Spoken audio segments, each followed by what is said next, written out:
This institution should not operate at the beck and call of lobbyists in Washington. This institution, the majority and minority leader arm in arm, again, should not team up against the American taxpayers. It's why our children are going bankrupt. Now, we're facing an enormous threat with this Iran deal. A nuclear Iran poses the greatest national security threat to this country.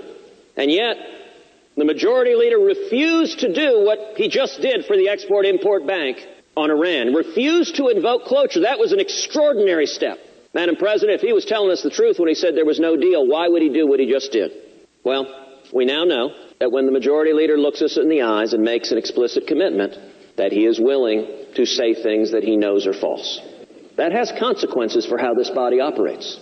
If you or I cannot trust what the majority leader tells us, that will have consequences on other legislation as well, on how this institution operates. There are a host of amendments that the American people are focused on, things like defunding Planned Parenthood after the gruesome video. Majority Leader doesn't want to vote on that. That's actually something the American people are focused on. He brought up his Obamacare amendment as a smokescreen because it's intended to fail. But you know what he didn't bring up is my amendment to end the congressional exemption from Obamacare, the corrupt deal that Harry Reid cut with President Obama to exempt members of Congress. We ought to live under the same rules as everyone else. Majority Leader doesn't want to vote on that because he doesn't want to end the cronyism for members of Congress any more than end the cronyism for giant corporations.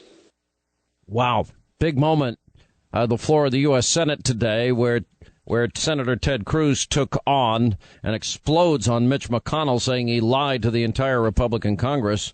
One Republican was there, a fellow Republican from the great state of Kentucky, Rand Paul. How are you, sir? Good afternoon, Sean. Thanks for having me.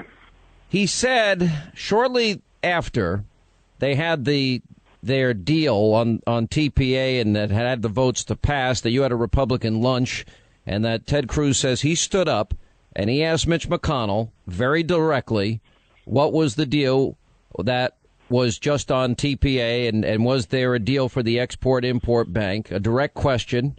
And he says McConnell said 3 times, like St. Peter, there's no deal.